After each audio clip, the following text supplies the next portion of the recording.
Are you one of those who falls asleep after drinking coffee, after drinking energy drink, or any product that contains caffeine?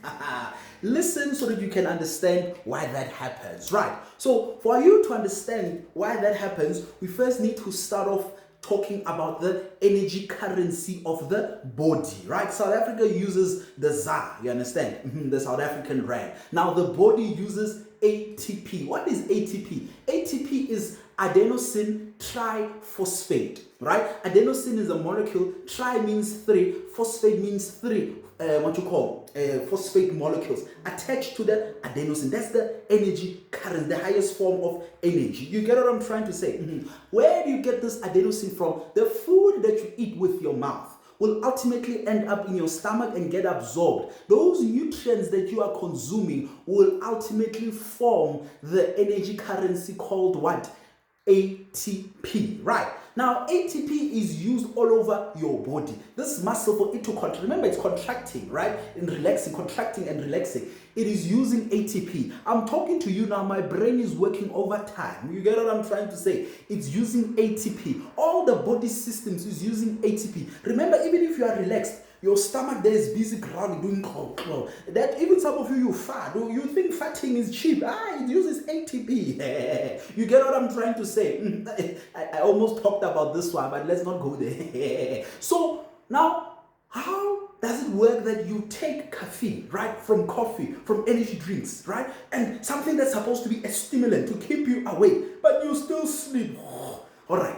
Now, we need to first define or talk about what makes you to fall asleep, right? What constitutes fatigue? You get what I'm trying to say? Fatigue is constituted by an accumulation of a molecule called adenosine. Does that ring a bell? Yes, adenosine is coming from that energy molecule called adenosine triphosphate. But now we're only talking about the adenosine. That means when your body needs to contract like this, it's going to start grabbing, like an orange, it's going to start grabbing one phosphate group. And then instead of you having ATP, adenosine triphosphate, you're going to have adenosine ADP, adenosine diphosphate, meaning 2 phosphate, right? And then your body gets energy from breaking down, plucking the orange or plucking the phosphate from the adenosine. You understand? Even that ADP is still good enough for energy. It plucks it, and then you'll be left with one, phosphate group, right? And then your energy will pack it again, then you'll be left with adenosine. Now, as you are using your brain and your body and all of that, your skeletal muscles, that adenosine accumulates, right? And since it accumulates, there is a measure, a meter, we call them receptors in the brain, right? We call them adenosine receptors. As these adenosine molecules not elevate but accumulate, right? They will end up sitting on these receptors. These receptors are like chairs, you understand? And then when those receptors in the brain get saturated, you get what we call the sleep pressure. The more adenosine molecules you have, the more the sleep pressure is, the more even you feel like, hey, I need to sleep now, right? And obviously there are other factors as well that contribute to you in sleeping. For example, when there is a reduction of blue light, right? That's why it's very good for you to switch on your blue light filters, especially when you're going to use your phone at night so that you can fall asleep. But let me not go too deep, right? But when there's darkness as well, right? It's going to also help secrete a neurotransmitter that we call melatonin that's going to also aid in you falling asleep. But we just want to focus solely on adenosine, right? Now, what is caffeine? Caffeine is a stimulant.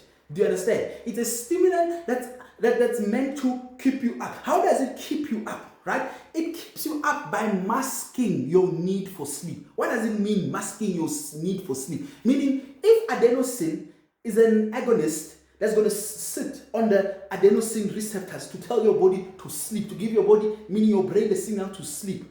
Caffeine is an antagonist, meaning it's going to sit, it's going to occupy the seats that adenosine was supposed to occupy to tell your body to sleep or your brain to sleep. Now, since caffeine is the one that's occupying the seat, do you understand?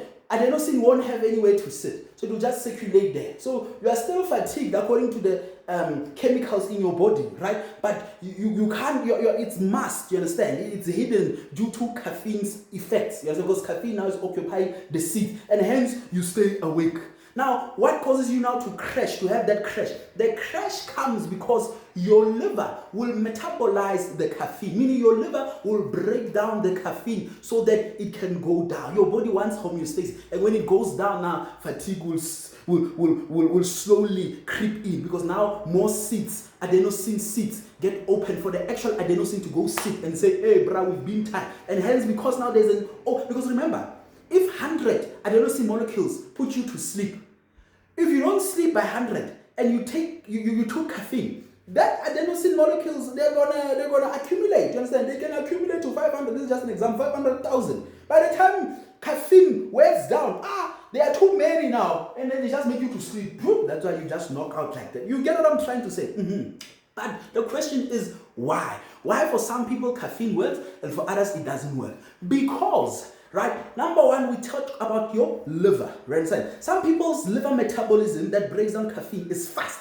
And since it's fast, you won't be able to get the effects of caffeine. And hence, you are naturally tired from the day adenosine is there, and you're just going to naturally sleep. You understand? Some people, the metabolism is moderate or slow. And hence, some people, caffeine can make them sleep or stay awake for longer, and others stay awake just for a little bit, but at least they can push whatever they want to push.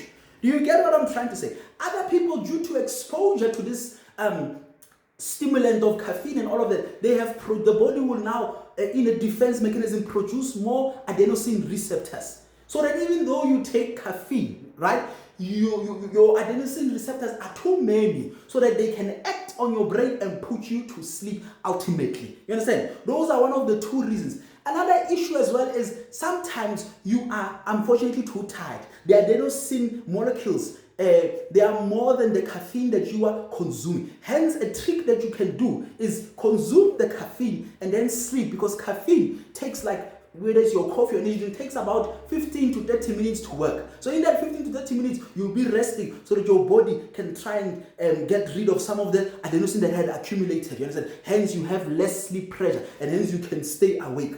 You get what I'm trying to say, my people? So that's how it operates. It all has to do with biochem and physiology of the body. Yeah.